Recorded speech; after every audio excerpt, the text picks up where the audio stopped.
Alors bonjour à toutes et à tous, et nous voici repartis pour un deuxième tutoriel que nous allons toujours consacrer à ce GPS, ce GNS 530.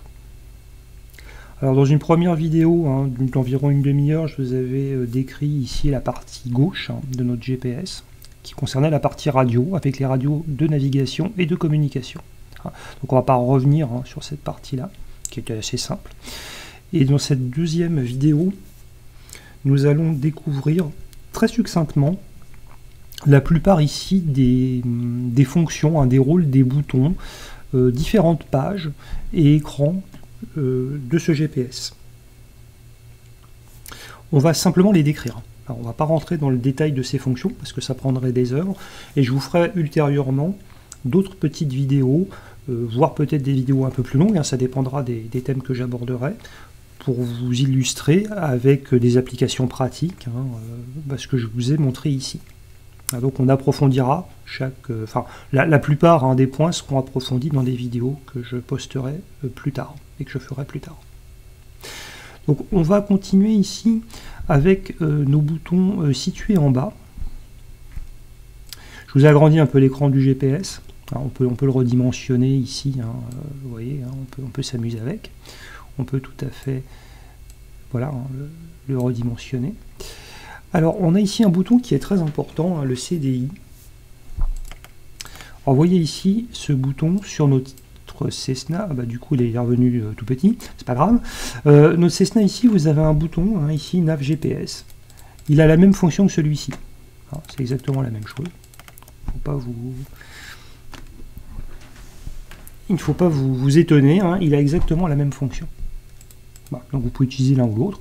Bon, en général, j'utilise plutôt celui du GPS, mais bon, après, là, c'est libre à vous de faire comme vous l'entendez. Hop, alors, attendez, je me suis un petit peu embêté avec ça. Là.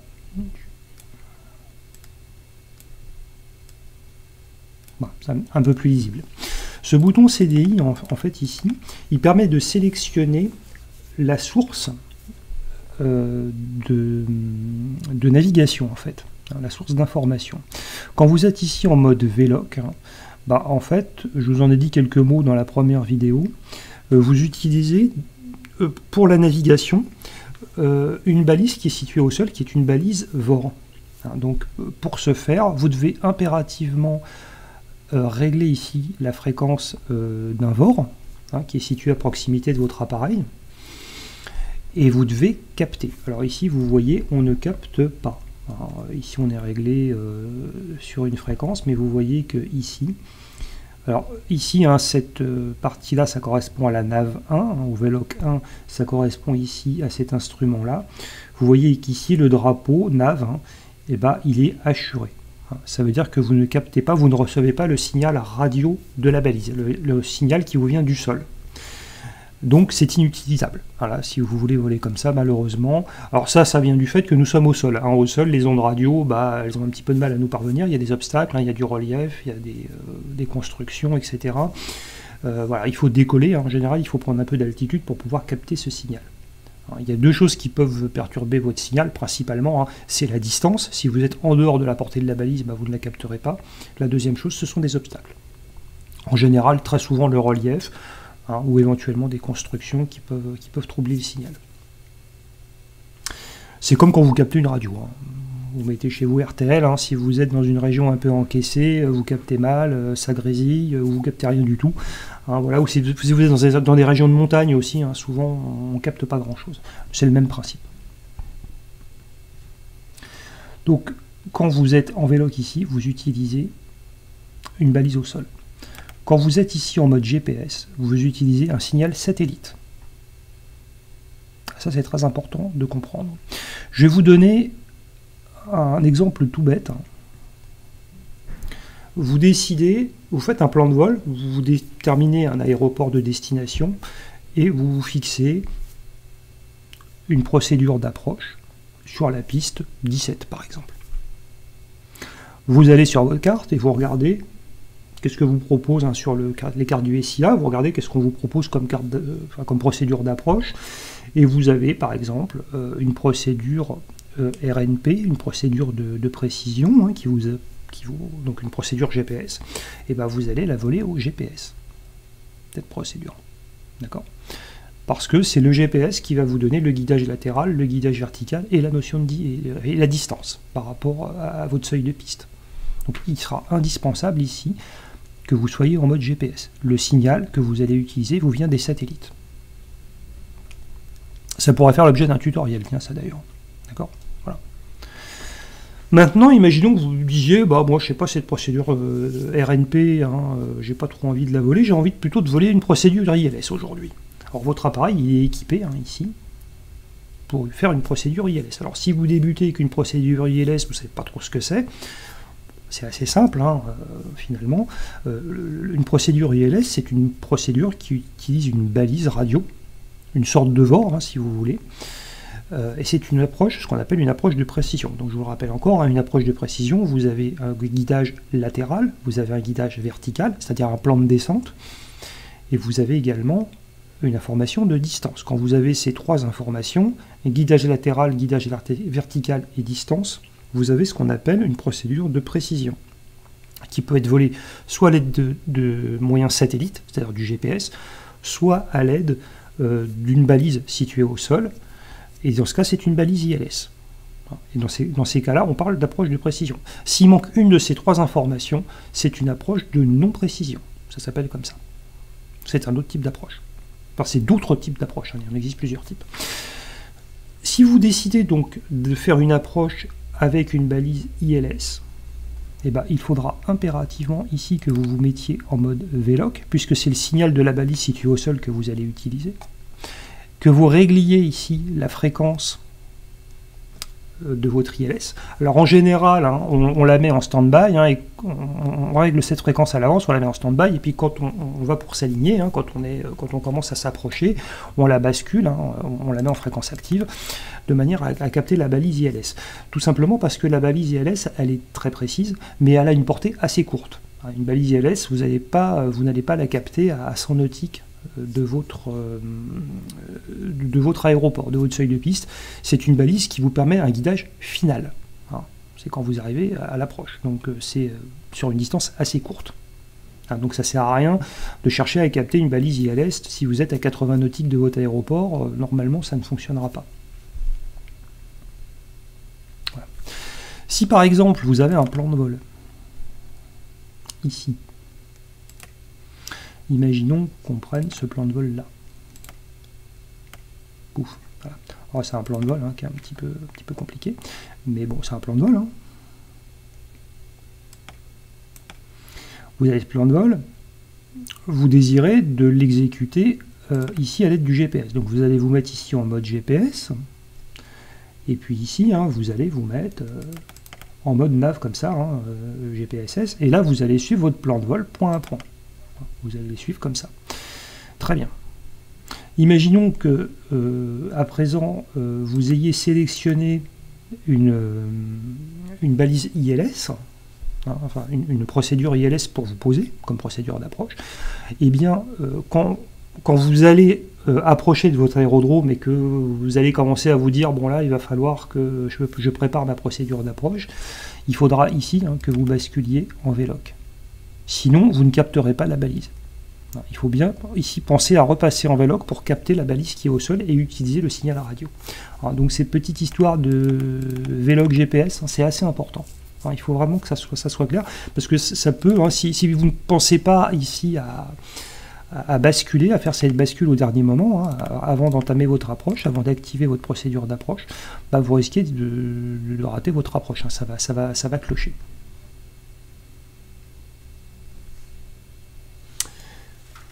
Ici, je vais désengager voilà, mon pilote automatique, parce que je l'ai enclenché pour vous montrer. Alors, le bouton OPS ici, alors le bouton OPS, on va pas en dire grand chose aujourd'hui, c'est un mode de navigation un peu particulier. Quand vous êtes ici dans un plan de vol, hein, vous allez réaliser séquentiellement, hein, votre GPS et votre pilote automatique ici va suivre séquentiellement chaque étape. ce qu'on appelle en anglais leg, une jambe, enfin une étape, un segment, hein, c'est un segment de vol en fait, hein, votre vol il est découpé en segments, et pour chaque segment, hein, vous avez un point, un waypoint, un point de route, hein. Vous avez des étapes, hein, des lignes droites, entre des segments de route entre chacun de ces points, avec une altitude donnée, mais notre GPS ici ne gère pas les altitudes, hein. Celui-ci ne gère pas l'altitude, c'est l'altitude, il faut que vous la gériez vous-même séparément. Eh bien, il peut arriver, notamment avant de réaliser une approche, hein, quand vous allez arriver sur votre premier point de votre procédure d'approche ou éventuellement sur une procédure d'arrivée, que le contrôleur aérien vous dise il y a du monde avant vous, hein, vous n'êtes pas tout seul et je vous mets sur un circuit d'attente, ce qu'on appelle un hippodrome aussi, hein, parce que ça a une forme ovale, hein, c'est une forme assez caractéristique. On appelle ça aussi en anglais un holding pattern. Ce circuit d'attente, hein, c'est un circuit en boucle, c'est une boucle sur laquelle vous allez tourner. Donc le contrôleur aérien vous fixe une altitude et puis il vous dit d'attendre. Et de tourner en rond, hein, il vous fait tourner en rond. Pour attendre votre tour. Parce qu'évidemment, dans le ciel, on ne peut pas s'arrêter. Hein. Donc vous êtes toujours obligé de voler. Il ne peut pas vous faire voler en ligne droite, parce que si vous volez en ligne droite, vous allez vous éloigner considérablement. Donc on vous met dans un coin du ciel, où vous n'embêtez personne, et puis on vous fait tourner en rond. Et puis quand c'est votre tour, il vous dit « Ok, là, vous pouvez y aller ». Un circuit d'attente, hein, ça peut se voler à l'aide de ce bouton. Ce bouton, il permet de suspendre momentanément l'exécution de votre plan de vol. Parce que votre GPS, lui, il n'a pas conscience du trafic aérien, hein, qui est du monde avant vous. Hein. S'il y a 3 avions avant vous qui doivent se poser, qui sont prioritaires, lui, en fait, vous lui demandez de réaliser un plan de vol avec des séquences de points comme ça, il va réaliser des séquences de points. Il ne va pas savoir s'il y a du monde, s'il n'y a pas de monde. Donc ça, c'est à vous de mettre en pause en fait votre plan de vol, hein, à un moment donné. Et pour ce faire, vous appuyez sur ce bouton OPS. Ici, vous voyez, ça s'appuie, ça s'affiche ici. Ce bouton OPS va mettre en pause votre plan de vol. Et ensuite, il va falloir que vous tourniez sur ce circuit d'attente. Et vous allez utiliser ce bouton OPS également, qui va vous permettre ici, grâce à ce petit instrument, de transformer en fait un point de votre plan de vol en une espèce de VOR virtuel, si vous voulez. Alors ça peut paraître un peu étrange. En fait, vous avez vu comment on intercepte une radiale avec une balise VOR, hein. Vous fixez une radiale, hein, ici que vous réglez avec votre bouton OPS ici, par exemple la 240, et puis vous pouvez intercepter cette radiale. Mais ça se fait à l'aide d'une balise au sol qui émet un signal. Et le GPS a la capacité de transformer n'importe quel point, je dis bien n'importe quel point, une balise, un aéroport, un fixe, n'importe quel point, même un fixe qui est un point virtuel, qui est simplement défini par une latitude et une longitude, en VOR virtuel. Et vous allez pouvoir comme ça rallier un point suivant un axe. Hein, suivant un cap, suivant une sorte de, entre guillemets, une radiale. Je ne sais pas si on peut vraiment utiliser ce terme-là parce que c'est pas un VOR, hein, mais il virtualise n'importe quel point en VOR. Voilà. Et vous allez utiliser cette fonction pour notamment, enfin on peut le faire, pour voler sur ce circuit d'attente. Parce que ce circuit d'attente, hein, c'est très encadré. Hein. Vous avez un point qui permet de centrer, hein, qui marque en fait un point de repère sur votre circuit d'attente, et ensuite vous avez 2 virages, et vous avez 2 portions de vol rectiligne, hein, qu'on appelle, il y a une phase d'approche, hein, il y a un segment d'approche, un segment d'éloignement, ce qu'on appelle un inbound length et outbound length en anglais, hein, qui durent généralement 1 minute, et c'est très particulier. Ça, je pense vous faire une petite démonstration, hein, dans une vidéo ultérieure, mais sachez que ce bouton-là, hein, c'est assez important, enfin on peut l'utiliser, hein, c'est assez important, c'est pas tellement décrit d'ailleurs, c'est un petit peu dommage, mais c'est très utile. Mais ça reste une fonction quand même assez avancée de notre GPS, donc on va pas trop charger là-dessus. Le bouton ici message, ça vous met des messages. Voilà, ça vous dit que ici par exemple, hein, il faut régler notre course au 146. Voilà, quand vous l'avez fait, vous avez vu le message. Voilà, ça c'est par rapport au plan de vol. Hein. Voilà, vous voyez, 146, hein, il nous demande voilà, il vous donne des instructions. Et puis ça, vous l'avez peut-être aussi sur votre GPS, ça vous a peut-être inquiété. Ça veut dire que vos données de navigation ici sont périmées. Alors, qu'est-ce que c'est que cette histoire ? Alors ça, vous devez l'avoir probablement hein, sur votre GPS, sauf si vos données de navigation justement sont à jour. Alors il faut savoir que dans le GPS, hein, vous avez une base de données hein, qui est intégrée à sa mémoire, et cette base de données regroupe toutes les informations nécessaires à la navigation. Donc vous avez tous les aéroports avec leur position, leurs pistes, les fréquences radio, toutes les balises, VOR, NDB, alors pareil avec les fréquences, les positions, etc. Vous allez avoir tous les fixes, hein, tous les points qui sont utilisés dans les procédures, toutes les procédures également, hein, les SID, les stars, les procédures d'approche, tout ça, tout cet ensemble de données, hein, et c'est mondial, hein, donc c'est vraiment une base de données très très importante. Ça porte un nom, ça s'appelle un ERAC. ERAC, A-I-R-A-C. C'est la mémoire de votre GPS. C'est comme dans votre GPS de voiture, hein, il a en mémoire toutes les routes, les noms de rues, etc. Bah, c'est ça, enfin, c'est la même chose que ça, mais adapté bien sûr à l'aérien. Et vous savez que comme votre GPS de voiture, si vous ne l'avez pas remis à jour depuis un certain temps, bah, parfois vous arrivez à des endroits, puis votre GPS il est un petit peu perdu parce qu'il y a eu des travaux, parce qu'on a créé un échangeur sur une bretelle d'autoroute ou je ne sais quoi. Et puis des fois votre GPS il est un petit peu perdu, il vous dit de faire demi-tour, il s'affole hein, parce que ces données ne sont pas à jour. Et bah ici c'est pareil. Ces données évidemment elles sont régulièrement mises à jour. Alors ces mises à jour, hein, ces versions, ça s'appelle un cycle. Chaque ERAC hein, c'est un cycle. Les cycles sont identifiés par un nombre de 4 chiffres. Les 2 premiers chiffres représentent l'année, les 2 suivants représentent le mois. Donc par exemple, là nous sommes en novembre 2020, et bien le cycle c'est le 2011. 20 pour l'année 2020, 11 pour le mois de novembre. En janvier 2021, ce sera le cycle 2101, 21 pour l'année 2021, 01 pour le mois de janvier. Pour mettre à jour ici vos informations, enfin vos données de navigation, c'est tout à fait possible. Hein, vous pouvez tout à fait actualiser vos ERAC, mais c'est un service payant. C'est un abonnement que vous devez prendre auprès d'un fournisseur qui s'appelle Navigraph, et il faut payer un abonnement à l'année. C'est pas excessivement cher, hein, je crois que c'est quelques dizaines d'euros, ça doit être de l'ordre, je crois, d'une trentaine d'euros, mais c'est payant. Ce service... Voilà. Alors, ce service donne également accès à des cartes, à beaucoup de cartes à jour, hein, des cartes de navigation, etc. Alors ça peut être utile notamment si vous volez par exemple à l'étranger et que vous avez des fois un petit peu de mal de trouver certaines cartes. Il faut savoir que Navigraph hein, vous offre un certain nombre de services. Alors Navigraph, attention, hein, c'est un service de professionnel, hein, c'est pas de la simulation. Alors ça, on l'utilise en simulation, mais c'est un service qui est tout ce qu'il y a de plus sérieux. Hein, et qui permet aux pilotes hein, de tenir justement leurs informations ici à jour. Alors, normalement, dans la réalité, on vole avec des données à jour. En simulation, comme moi, vous pouvez tout à fait voler avec des données périmées. La seule chose qui peut vous embêter, c'est que parfois, quand vous irez chercher des cartes avec des procédures, bah, parfois dans votre GPS, cette procédure, vous ne la retrouverez pas. Hein. Voilà. Donc parfois c'est un petit peu embêtant. Alors, surtout si vos données sont vraiment périmées depuis longtemps, ça peut être assez gênant. Si vos données sont périmées de quelques mois, c'est généralement pas trop problématique, hein, à moins vraiment de ne pas avoir de chance. Mais il faut savoir que si vous avez des données qui sont périmées depuis 3-4 ans, bon effectivement vous risquez de tomber quand même sur des petits problèmes de temps en temps. Hein, voilà.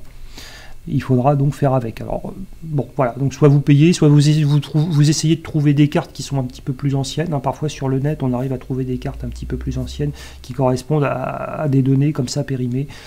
Après, c'est un petit peu la pêche. Hein. Et on a de la chance ou on en a un peu moins. Le bouton FPL ici, c'est le bouton plan de vol. Alors dans ce bouton plan de vol, bah, il va vous afficher le plan de vol qui est en cours. Et vous pouvez, en appuyant dessus, basculer ici de votre écran principal au plan de vol. Donc ça c'est très pratique. À partir de cette page, vous pouvez consulter votre plan de vol. Et vous voyez ici que la petite flèche magenta vous indiquera l'étape de votre plan de vol hein, qui est en cours. Ça vous situera là où vous vous trouvez. Vous pouvez tout à fait ici modifier les étapes. Alors, vous allez ici par exemple aller sur donc avec le bouton ici push vous mettez un point en surbrillance et ensuite avec la roue dentée extérieure vous allez naviguer comme ça, d'accord. Avec le bouton menu vous pouvez ici par exemple activer une étape du plan de vol. Donc ici si vous voulez voler directement vers ce point là, et griller tout le reste. Vous dites, moi, tout le reste, ça ne m'intéresse pas, moi, je vais aller directement là. Vous mettez ce point surbrillance, vous faites menu, vous faites Activate Leg, vous faites entrer, et automatiquement, vous allez directement rendre ce point actif. C'est ce point-là qui va être actif. Vous allez voler directement vers ce point-là. Vous pouvez supprimer un point. Alors vous pouvez ici effacer complètement le plan de vol. Vous pouvez l'effacer totalement. Vous pouvez effacer une procédure. Vous pouvez effacer ici une approche. Vous pouvez sauver un plan de vol également. Vous pouvez le sauvegarder. Alors là, vous allez ça, vous faites Enter. Et il est sauvegardé sur votre disque dur. C'est-à-dire que si dans 6 mois vous avez envie de refaire ce vol, et ben vous pouvez le ressortir. Alors, rien de plus facile. Voilà. Vous vous situez ici. Vous allez ici sur votre plan de vol.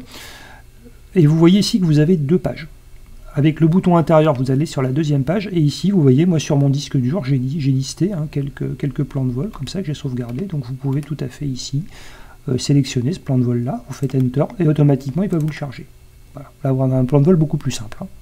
Voilà. On peut revenir sur le plan de vol précédent. Là, par exemple, ce plan de vol, vous voulez l'effacer. Vous faites Menu. Ici, vous faites Delete, Enter. Vous effacez le plan de vol. Vous ne l'effacez pas de votre disque dur.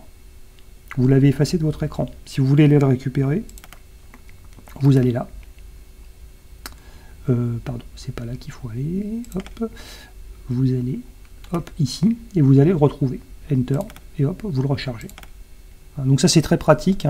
Quand vous avez créé un plan de vol, vous pouvez le sauvegarder ici, vous pouvez le sauver, et vous pouvez ensuite le récupérer. Vous pouvez voler, inverser le plan de vol, vous pouvez le voler dans l'autre sens. C'est-à-dire que vous allez du point A au point B, puis une fois que vous êtes au point B, vous voulez revenir au point A, vous pouvez tout à fait ici inverser le plan de vol.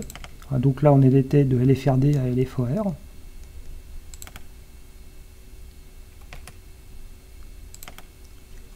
Et ben on va aller de LFOR à LFRD. Voilà, tout simplement. Ensuite, autre fonction amusante. On va reprendre ici notre plan de vol entre l'île Maurice et la Réunion, qui était un plan de vol assez conséquent. Vous vous êtes cassé la tête à faire un plan de vol comme ça, d'accord? Donc vous y avez passé du temps, vous avez rentré point par point, avec l'approche et tout, toutes vos procédures, donc c'est quand même un peu fastidieux de faire ça point à point. Et vous avez ici un deuxième GPS. Alors vous pouvez tout à fait utiliser vos 2 GPS pour voler, et vous pouvez par exemple vouloir afficher ici l'écran principal comme ça, et puis pour suivre votre plan de vol, afficher les étapes sur le deuxième GPS. Alors, ça peut être utile, ça évite comme ça d'être tout le temps en train de faire du zapping entre les pages. Ça veut dire que ici dans cette page-là, il faut aller recréer votre plan de vol. Donc vous voyez, c'est assez long, il y a des plans de vol qui peuvent être encore bien plus longs que ça. Donc c'est pas forcément quelque chose de très agréable à faire. Vous pouvez tout à fait ici aller sur Menu et vous utilisez l'option Crossfill. Ici, vous faites Enter et automatiquement, vous voyez, il a été pompé votre plan de vol sur le premier GPS. Il l'a transféré. Donc vous pouvez maintenant tout à fait voler ici comme ceci, avec la carte d'un côté et ici le plan de vol de l'autre, ou n'importe quelle autre information d'ailleurs. Vous avez la même chose sur les deux GPS. C'est-à-dire quand vous êtes en vol, vous allez être comme ça. Vous avez la carte d'un côté, puis ici vous voyez les différentes étapes de votre plan de vol qui s'affichent. Donc ça peut être assez utile. Cette petite fonction crossfill, ça peut ponctuellement être utile, il faut savoir l'utiliser. C'est tout simple en plus, c'est vraiment pas compliqué. Vous pouvez également supprimer un point du plan de vol. Pas comme ça. Comme ça.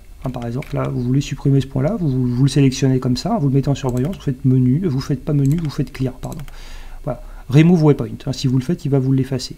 Là, je vais lui dire non, c'est pas mon intention. Voilà. Vous validez toujours avec Enter.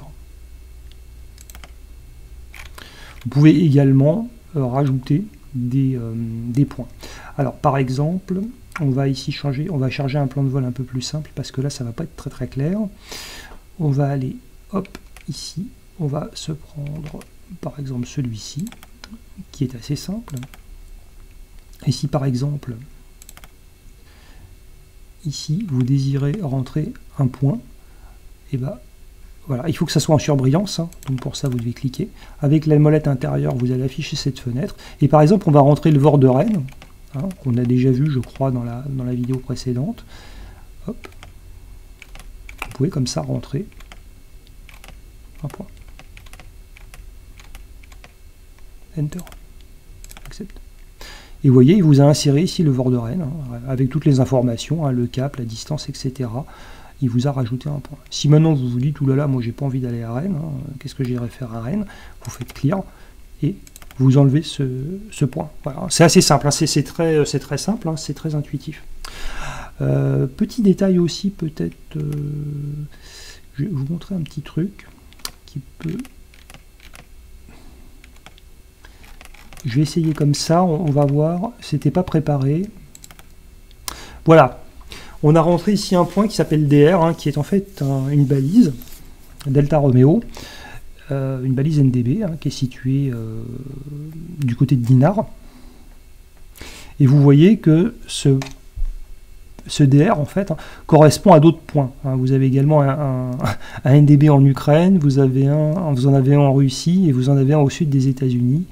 Et vous en avez même d'autres apparemment, hein, je pense, peut-être. Non, il n'y en a pas d'autres. Évidemment, nous, on est en France, hein, c'est celui-là qu'on va choisir. Hein, mais vous pouvez avoir parfois plusieurs choix, donc attention à bien prendre le bon. Hein. Ils ne sont pas tous bons. Si vous prenez ici un NDB en Ukraine, par exemple, il va vous mettre un enter, hein, voilà. Et là, vous voyez que vous êtes à 1363 nautiques. Hein. Évidemment, c'est pas le bon. Hein. Donc là, il faut faire attention quand même à certaines choses. Hein. Parfois, regardez bien votre écran avant de valider quelque chose. Bon, là, on l'a supprimé. Hein. On va pas aller voler en Ukraine. Voilà, ça peut arriver. Hein. Ponctuellement, ne vous étonnez pas. Hein. Des fois, un même code, un même code, oui, peut correspondre parfois à plusieurs points dans des endroits très différents du monde. Donc, pensez à sélectionner le bon. La touche ici, VNAV. Alors, cette page ici, vous pouvez l'afficher également à partir de là. Avec le bouton intérieur, vous allez faire deux petits clics et vous allez vous retrouver sur cette page. Alors, vous pouvez l'afficher directement avec cette touche VNAV. C'est la navigation verticale. C'est ce qui permet ici de déterminer ce qu'on appelle un top of descent. C'est un point de descente. Alors, pour les débutants, hein, qu'est-ce que c'est que ça? En fait, quand vous volez par exemple à 10 000 pieds, vous êtes en vol de croisière, hein, vous volez à 10 000 pieds, vous êtes tranquille, vous pouvez être plus haut, hein, si votre appareil le permet, vous pouvez être à, je ne sais pas, 30 000 pieds, et puis vous avez une procédure d'approche qui, elle, se fait à, par exemple, on vous dit qu'il faut arriver sur votre premier point, sur votre IAF, à 2000 pieds. Si vous êtes à 30 000 pour passer à 2000, il va falloir descendre de 28 000 pieds. Ça va prendre un certain temps, même si vous descendez disons à 3000 pieds minute, hein, ça va vous prendre 10 minutes. Si vous volez avec un appareil qui fait du 200 nœuds, hein, ou du 200-220 nœuds, quand vous allez descendre, normalement on vous demande de réduire votre vitesse, en général c'est de l'ordre de 200-220 nœuds maximum. Si vous volez 10 minutes à 200 nœuds, vous allez quand même parcourir pas mal de distance. Donc il faut s'y prendre à l'avance, de manière à ce que quand vous arriviez sur votre point, vous soyez bien à 2000 pieds. Il ne s'agit pas d'arriver à la verticale de votre point d'entrée de procédure et de vous dire « Ah bah je suis à 30 000 pieds, mais il fallait que je sois à 2000 ». Là c'est trop tard, hein, évidemment.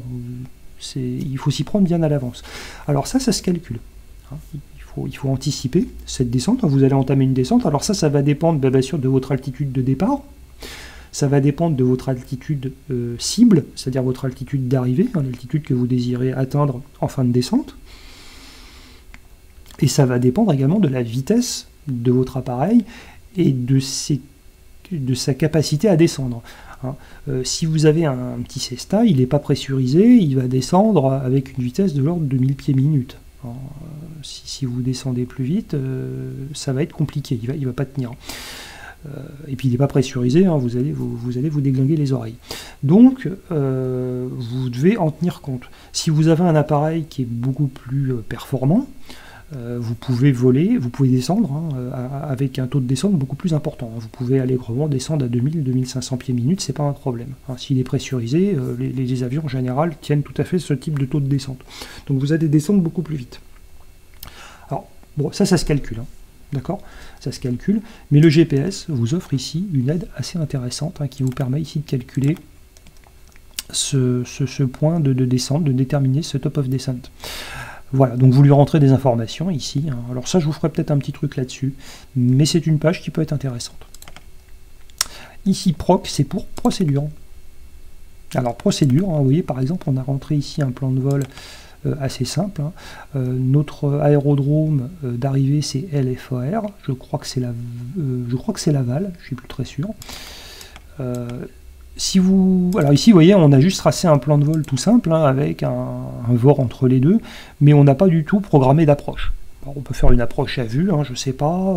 Bon, on peut demander au contrôleur aérien une approche, mais enfin là, on n'a rentré aucune information. Vous pouvez ici sélectionner une approche. Alors pour ce faire, il faut évidemment que vous ayez ici sélectionné un aéroport d'arrivée. Vous ne pouvez pas demander au GPS de vous programmer une procédure d'approche si vous n'avez pas un aérodrome d'arrivée. C'est pas possible. Donc on va aller ici. Alors vous voyez qu'ici vous pouvez tout à fait également sélectionner une procédure de départ. Donc ça ce serait pour notre aérodrome de départ. Si vous faites Enter, là il n'y en a pas. Bon, c'est vite fait. Voilà, il n'y en a pas. On va sélectionner une procédure d'approche, j'espère qu'il y en a une. Il n'y en a pas non plus. Bon comme ça c'est réglé. On va prendre un autre plan de vol.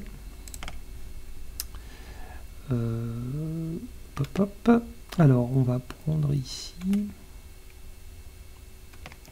celui-là. Voilà. Là, vous avez différentes approches. Alors, vous avez ici une approche NDB, avec une balise NDB sur la piste 32. Et vous avez également ici, par exemple, sur la piste 32, vous avez une procédure GPS. Vous pouvez la charger, vous faites entrer. Et là, il vous propose différents points d'entrée. On va prendre n'importe lequel. Alors là, évidemment, il faut se référer aux cartes. Donc là, d'où l'intérêt d'avoir une cohérence entre les données d'une carte et ce que vous avez dans la tête du GPS. C'est là que vous pouvez avoir un problème. Si vos ERAC ne sont pas à jour, ou ne correspondent pas en tout cas à la carte, peut-être que la carte va vous proposer une approche que vous n'allez pas retrouver ici listée, parce qu'il y a une discordance entre vos ERAC qui sont périmés et la carte qui, elle, est tout à fait à jour. L'inverse peut se produire. Vous pouvez avoir des ERAC à jour et une carte qui est périmée. Si vous trouvez sur le net une carte qui date de 2002 et que vos ERAC, vous les avez mis à jour le mois dernier, il est possible que vous ayez quelques petits soucis aussi. Ça fonctionne dans les deux sens. Il faut que tout soit à jour. Normalement, il faut que vos cartes soient à jour et que vos ERAC soient à jour également. Voilà. Ou en tout cas, que ce soit les mêmes versions. Voilà. Sinon ça ne marchera pas. Donc on peut sélectionner ici un point d'entrée comme ça, et là automatiquement il vous sélectionne une approche ici RNV, donc c'est une approche GPS sur la piste 32 avec un point d'entrée IRF qui s'appelle Birso. Chargé, oui, mais pas activé.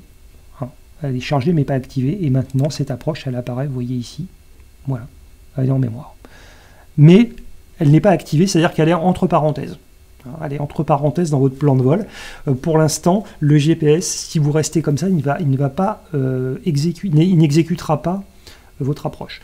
Il n'exécutera votre approche que quand vous allez l'activer. C'est-à-dire que quand vous allez aller ici, dans Activer approche. Et ça, vous allez le faire quand vous allez bien sûr vous approcher de votre point Birso. Ça se fera assez tardivement dans le vol, ça se fera à la fin du vol.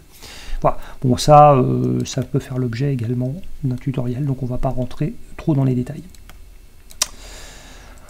Voilà, donc on a vu ici l'ensemble de nos petits boutons du bas. Bon, vous avez vu que ce bouton-là, ça sert comme ici, c'est un bouton qui est du même type. Vous avez un bouton extérieur, un bouton intérieur, un bouton poussoir. Ça sert à naviguer entre les différentes pages. Vous avez ici un écran principal, et vous pouvez ici, à l'aide de ce bouton RNG, Range, vous pouvez ici zoomer, dézoomer. D'accord. Alors on a parfois des affichages comme ça qui sont un petit peu fouillis. Ça peut des fois vous gêner, notamment sur des phases d'approche ou de départ, où des fois on a un affichage comme ça qui est un petit peu chargé. Alors vous pouvez tout à fait, avec le bouton Clear ici, alors vous voyez ici, on a le range, on a un range de 150 nautiques. Quand vous appuyez sur la flèche du bas, vous allez resserrer votre zoom jusqu'à 1 nautique. Alors là vraiment vous êtes au maximum. Voilà, vous ne pouvez pas aller plus loin, et vous pouvez dézoomer. Voilà. Et si vous avez un affichage parfois qui paraît comme ça un peu chargé, vous pouvez le simplifier en appuyant sur la touche Clear. Vous allez voir à côté ici de votre range, vous allez avoir -1, -2, -3. Vous supprimez certains détails dans l'affichage. Voilà, alors vous voyez, ça allège un petit peu et ça tourne en cycle. Voilà. Des fois c'est utile, hein, notamment sur des procédures d'approche où des fois on a un affichage quand on est en zoom maximum. On a parfois des affichages qui sont un petit peu chargés. Ça peut être utile d'utiliser cette fonction ou parfois hein, sur des cartes qui vous paraissent un petit peu encombrées ou vous avez un peu de mal à vous y retrouver. Ça permet parfois d'éclaircir un petit peu les choses. Voilà, donc ça peut être utile. Sachez vous en servir. La touche ici Direct To, c'est quelque chose qui vous permet d'établir en fait un vol direct vers un point que vous avez sélectionné. Alors, c'est une fonction très pratique du GPS hein, qui permet de tracer une ligne droite entre votre position actuelle et un point que vous avez fixé. Vous pouvez tout à fait, alors c'est pas forcément très réaliste, hein, parce que ici quand vous faites Direct To, hein, vous pouvez tout à fait faire Direct To un point qui est situé à 3000 nautiques de votre position actuelle. Évidemment, en pratique, on ne vole pas comme ça, hein, mais pourquoi pas enfin, bah, vous voyez, donc c'est vraiment quelque chose de théorique. Alors ça ne s'utilise pas comme ça, bien évidemment, parce que ça n'a pas de sens de faire un Direct To, un point qui est situé à 3000 nautiques, mais par contre, parfois, vous verrez que vous... Alors ça, c'est surtout si vous volez en réseau. Hein. Vous avez un contrôleur humain, vous avez fait un beau plan de vol, hein, comme ça, avec tout un tas de points, etc. Vous êtes très fier de vous. Et puis lui, il va vous dire, bah, là, faites un Direct To tel point. Et ce point-là, vous ne l'aviez pas forcément prévu dans votre plan de vol. Hein. Il vous donne des instructions différentes. Et en général, vous devez exécuter les instructions du contrôleur aérien. Eh bien, comment faire? Vous pouvez tout à fait, hein, si vous dit faites un Direct To, je sais pas, le vol de l'aigle, bon j'en sais rien hein, parce qu'on en a parlé un petit peu, bah, vous allez dans cette page ici Direct To et vous allez ici, hop, voilà, LGL, hein, Lima Golf Lima, hop hop hop, Enter. Pour valider, vous activez oui. Et là vous voyez, hein, vous avez cette petite, ce petit symbole, hein, c'est un D majuscule traversé d'une flèche, LGL, et il vous dit ici qu'il faudra voler au 83 et que vous êtes à 135 nautiques hein, quand même de ce point. Voilà. Alors à noter que sur l'écran ici, c'est vrai qu'on n'a pas parlé de cet écran. Ah donc Direct To, c'est une fonction quand même qu'il faut absolument connaître et que vous utiliserez régulièrement, c'est très pratique. Sur cet écran ici, vous avez en fait votre appareil qui est symbolisé ici par une croix blanche. Voilà, on le voit un peu mieux ici. Hein, j'ai éclairci un peu l'affichage, vous voyez. Et vous avez ici hein, donc le ciel hein, devant vous avec le cap. Il faut savoir que dans ce mode d'affichage, ici, ce cap, c'est normalement celui que vous pouvez lire sur votre conservateur de cap. C'est pas une carte, enfin ça ne s'affiche pas comme une carte. Une carte, elle s'affiche toujours au nord. Hein. Vous savez que le haut de la carte, c'est le nord, hein, c'est une convention. Et bien là, c'est pas le nord que vous aurez, c'est là où pointe le nez de votre appareil, c'est votre cap. D'accord? Vous aurez donc ici le track, hein. C'est là où pointe le nez de votre appareil, c'est ce que vous pouvez lire ici.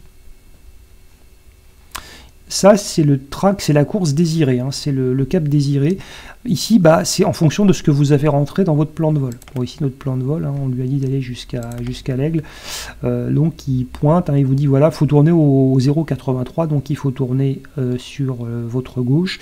Et ici, il vous met en magenta hein, la route, en fait, à suivre. Hein, il symbolise ici la route à suivre. Ça, c'est la distance en nautique entre votre position actuelle et votre point. Alors ça peut être aussi le prochain point sur un plan de vol. Hein. GS c'est pour la ground speed, il vous donne ici la vitesse au sol. On est ici au sol à l'arrêt, donc évidemment elle est nulle.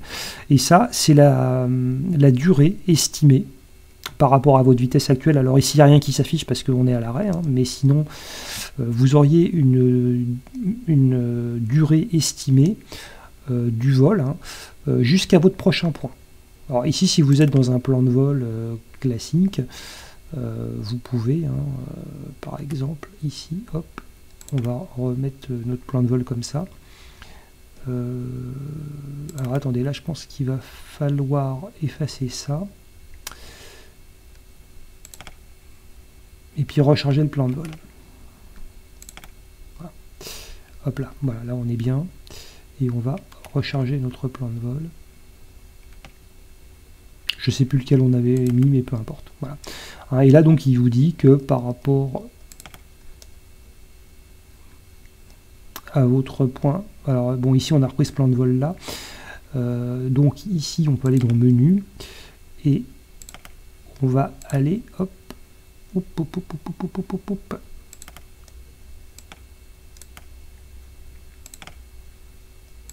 On va aller activer ici, voilà, cette étape du vol, hein. On veut aller ici directement vers LGL, voilà, hein. Il vous dit que vous êtes à 135 nautiques, donc là, on est revenu à ça, hein. Et que ici LGL, hein, vous pouvez, vous allez mettre un certain temps, hein, voilà, vous allez mettre un peu plus d'une heure, hein, ici avec notre Cessna on mettra un petit peu plus d'une heure, autour d'une heure 15 je pense, pour rallier voire ouais, une bonne 1h15, 1h15, 1h20, voilà, il vous indiquerait ce temps.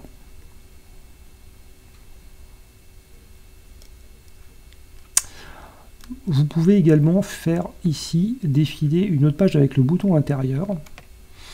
C'est une autre carte où votre avion ici il est centré. Alors, vous voyez sur la carte précédente, vous étiez ici en bas et vous aviez la partie devant vous, hein, avec les caps, avec une rose des vents. Ici, c'est un mode d'affichage que j'utilise moins, mais bon, pourquoi pas. Ça vous montre ici tout l'espace à 360 degrés autour de votre appareil. Et ici, vous voyez, la carte pointe vers le nord, hein. C'est pas le même type d'affichage, hein, c'est pas orienté de la même manière. Là, vous avez toujours le nord en haut. Néanmoins, si vous allez dans Menu, vous pouvez toujours afficher ici, hop, Map Track Up, Enter. Et là, vous voyez, c'est le même type d'affichage que là. Hein, c'est là où pointe, en haut, hein, c'est là où pointe le nez de votre appareil, mais avec un avion qui est centré au milieu de la carte. Et le nord, vous voyez ici, hein, il est plutôt derrière nous. Voilà. Moi, j'aime bien revenir avec le nord en haut sur ce type de carte. Je trouve que ça peut compléter, en fait, ça. Hein. Voilà, je trouve que c'est peut-être plus clair. Et là, donc, c'est comme si vous étiez sur une carte, avec le nord en haut. Vous pouvez également ici afficher des données supplémentaires avec ce bouton Data Fields On. Vous faites Enter et vous avez ici, vous voyez, les informations de votre carte précédente, hein, ces informations-là, hein, que vous aviez ici, eh bien, elles vont s'afficher ici en colonne sur la droite. Ça réduit quand même l'affichage. Hein. C'est vrai qu'après, il ne reste pas grand-chose pour afficher la carte, mais c'est un choix. Ça vous donne ici votre prochain waypoint, le cap recherché, votre cap actuel, la distance et la vitesse sol. Alors, vous avez tout ça d'affiché en colonne ici. Pourquoi pas? Après, ça, c'est une question de goût. Hein. Et bien sûr, ici, hop, on peut revenir sur la situation précédente. La troisième page, bah, vous la connaissez, hein, c'est la navigation verticale. En bas ici, ce petit cadre, ça représente l'écart de votre appareil par rapport à votre route. D'accord ? Votre appareil, il est symbolisé par ce triangle vert. Votre route ici, c'est cette petite barre sur le côté. Donc ici, nous sommes à gauche de notre route. Quand on sera centré sur notre route, les deux seront confondus. Hein, votre petite barre ici, hein, sera parfaitement centrée. C'est visuel. Voilà pour cette partie-là. Il y a encore quelques pages que nous n'avons pas vues et que vous pouvez atteindre grâce au bouton cranté extérieur. Voilà. Donc ici, hein, ça vous donne... Alors, quand vous avez un plan de vol avec ici un aérodrome d'arrivée, ça va vous donner des informations ici sur votre aéroport d'arrivée. Et là, vous voyez, vous avez plusieurs pages que vous pouvez parcourir à l'aide du bouton intérieur. Donc ici, la première page, hein, on est revenu sur la première page, ça vous donne le nom de votre aéroport, hein, c'est l'aéroport de Chartres, pardon, sa position. Bon, pourquoi pas, hein, ça peut être utile. Vous avez ici, ça c'est important, l'altitude de votre aéroport. Ça vous dit également que vous avez du carburant. Vous pouvez aller faire le plein. Ça vous donne les pistes. Alors vous avez donc la 0927, Et vous voyez qu'elle fait 2730 pieds de long sur 81 de large, et c'est une piste en dur. Vous avez d'autres pistes. Alors vous voyez, hein, il faut les mettre en surbrillance, hein, en inverse vidéo, en appuyant ici sur le bouton push, et vous faites défiler les différentes pistes avec le petit bouton cranté intérieur. Ça marche peut-être avec l'extérieur? Non. Si, ça marche aussi. Ça marche avec les deux. Hein. Donc la 0927, c'est la piste probablement principale qui est en dur. Et vous avez une autre piste qui est la 1028. Alors la 10 gauche et la 28 droite, qui fait 3468 pieds. Donc c'est la plus grosse piste ici que vous avez, hein, et qui fait 200 pieds de large. Elle est en soft, c'est probablement une piste en herbe. Donc vous avez probablement une piste en herbe qui vient doubler ici la piste en dur. La piste en dur, c'est la petite, elle est plus courte, elle est plus étroite. Les pistes en herbe, en général, sont plus larges. Hein. Voilà. Donc vous avez deux possibilités. Hein. Voilà. Voilà. Et vous voyez, ça vous donne la nature de la piste. Donc là, c'est pas une piste en dur. Hein. Attention, c'est une piste probablement en herbe. Parfois, ça peut être de la terre, du sable, du gravier. Enfin, ça dépend des endroits où vous vous trouvez. En France, en général, ce sont plutôt des pistes en herbe. Mais si vous êtes en plein désert, ce ne sera pas une piste en herbe. Hein. Ce sera du sable. Voilà. Voilà. On se remet ici normalement en réappuyant sur le bouton push. Et on va pouvoir faire défiler notre troisième page. Là, il n'y a pas d'information. Ici, ça vous donne les approches. Bon, là, il n'y en a pas. Les arrivées, non plus. Hein, apparemment, il n'y en a pas. Voilà, il n'y en a pas. Le départ. Ah, si, là, vous avez un départ. Voilà, vous avez des procédures de départ. Donc, on pourrait tout à fait aller sélectionner une procédure de départ sur LFRD. Pourquoi pas. Voilà.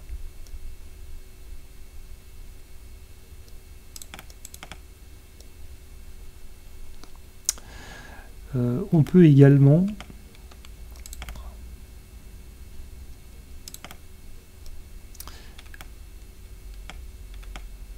parcourir. Alors attendez, parce que là,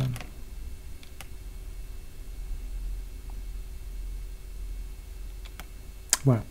Donc je suis revenu sur mon affichage principal avec votre bouton ici. Donc premier écran, vous avez ça, le bouton extérieur. Hein, là, il s'agit du bouton extérieur. Deuxième écran, vous avez ces pages-là qui sont assez importantes, qui sont les pages qui vous mettent, hein, les nearest airport, les terrains les plus proches. Et là aussi, vous avez plusieurs pages. Hein, vous pouvez faire défiler les intersections, hein, les fixes les plus proches, les balises NDB les plus proches, les VOR les plus proches. Donc ça c'est important, et vous pouvez ici aller, en appuyant toujours sur le bouton push, et ensuite avec le petit bouton intérieur, vous pouvez comme ça aller faire défiler, hein, vos différents terrains. Vous pouvez également faire défiler vos différents points ici, et ainsi de suite. Hein. Et vous pouvez par exemple, hein, si par exemple le contrôleur aérien vous dit de vous rendre directement au point Badur, hein, bah vous allez trouver Badur ici, ok. Voilà, il est là. Et vous faites direct tout. Vous activez ici, entrée. Et automatiquement, vous voyez, hein, il vous dit que pour aller à Badur, hein, vous êtes à 11 nautiques environ et qu'il va falloir voler au 340. Donc ça, c'est utile. Hein. Vous voyez, c'est une façon très simple, hein, de trouver un point. Vous pouvez bien sûr aussi, si par exemple le contrôleur aérien vous donne un autre point, hein, vous dit Nénik, vous pouvez aussi, ici, faire autrement, hein. Vous pouvez aller ici, puis vous pouvez aller chercher Nénik, hein, bien sûr, hein, il va vous le trouver. Mais c'est un peu plus fastidieux, vous voyez, parce qu'il faut aller dans votre truc, aller rentrer vos points, votre point, il faut aller les chercher, ça prend plus de temps. Hein, voilà. Enfin, après ça c'est à vous de voir, hein, mais vous voyez, c'est quand même un peu plus fastidieux. Pendant ce temps-là, l'avion il continue à voler, et ça peut être quand même un petit peu compliqué. Voilà, et là vous validez, hein, d'accord. Faire comme ça. Et là, il vous dit que Nénik, il a 8,3 nautiques et qu'il faut voler au 0,83. Je trouve que c'est quand même plus facile d'aller ici sur cette page-là et d'aller chercher votre point. Hein. Alors, je sais pas, au DIMI par exemple, hein, vous faites direct tout, vous validez, et puis là, c'est programmé. Hein. Ça va quand même plus vite. Hein. Donc, ces pages, je trouve qu'elles sont assez utiles à connaître. Après, ça, c'est à vous de voir. Hein. Après, chacun travaille à sa façon, mais je trouve que c'est quand même utile de travailler comme ça. Voilà ce que j'avais à vous dire sur ces pages ici. Je crois qu'on a vu quand même pas mal de choses. On a vu, je pense, les boutons essentiels de ce GPS. Et je crois qu'avec ça, déjà, vous avez une idée assez intéressante de tout ce qui peut, de tout ce que peut vous proposer cet instrument. Voilà. Ultérieurement, je vous ferai d'autres vidéos où j'approfondirai un petit peu. Alors notamment, on verra comment faire un plan de vol. Alors, ça, c'est important, il faut savoir absolument le faire. Je vous ferai un petit truc aussi sur la navigation verticale. Ça peut être utile, c'est sympa, c'est pas inutile. Et puis peut-être aussi, je vous ferai un truc sur la fonction OPS, comment voler un circuit d'attente, comment utiliser la fonction OPS pour voler sur un hippodrome. Je trouve que c'est pas mal. Ça peut être utile et quand on a compris comment ça fonctionnait, je trouve que c'est assez sympa. Puis ça permettrait peut-être de parler un petit peu aussi des hippodromes parce que c'est pas forcément quelque chose de très facile pour les débutants quand on aborde ces questions-là. C'est un peu complexe et puis ça touche quand même à des notions de vol assez avancées, disons. Voilà. Donc si vous êtes tout débutant, vous avez le temps d'aborder ces choses-là, on peut voler sans ça, je vous rassure. Mais par contre, savoir quand même faire un plan de vol, programmer une procédure et suivre un plan de vol avec un GPS, ça, il faut savoir, je pense, le faire. Voilà. J'espère vous avoir été utile avec toutes ces informations. On approfondira un petit peu ces fonctions donc, dans des vidéos que je posterai ultérieurement. Voilà, c'est à peu près tout ce que j'avais à vous dire. Je pense que c'est déjà pas mal, il y a pas mal d'informations à digérer. Alors je vous remercie encore pour votre fidélité et pour votre immense attention. Bien sûr, si vous avez des questions, n'hésitez pas. J'essaierai d'y répondre dans la mesure de mes maigres compétences, parce que je ne suis encore une fois pas pilote. Mais par contre, je peux contacter des gens sur les forums qui répondent toujours à mes questions et que je remercie au passage tous les participants du forum français de X-Plane qui sont vraiment toujours très attentifs. Voilà, je ne vais pas tous les nommer, mais il y a des gens comme Goofy qui m'a pas mal aidé. J'ai eu des gens comme Falcon Eyes aussi qui m'ont pas mal, qui ont posté pas mal d'informations, de vidéos, etc. qui sont de très bons instructeurs. Il y a Jacques aussi, un pilote qui intervient régulièrement sur le forum de la simulation et qui m'a filé pas mal d'infos récemment d'ailleurs. Et je le remercie parce que c'est vrai que ces tutoriels sans ces gens-là, que je cite pas toujours parce que je cite pas toujours mes sources d'informations, mais c'est vrai que sans ces gens-là, toutes ces vidéos ne seraient pas, ou en tout cas pas aussi pointues que ça. Donc moi je fais souvent que relayer l'information et aussi la vulgariser. Moi je fais de la vulgarisation encore une fois et voilà, je rends peut-être des informations un petit peu complexes, je les rends peut-être un peu plus accessibles aux débutants et c'est déjà pas mal. Voilà, donc je vous remercie encore une fois et à très bientôt pour de nouvelles vidéos et de nouvelles informations.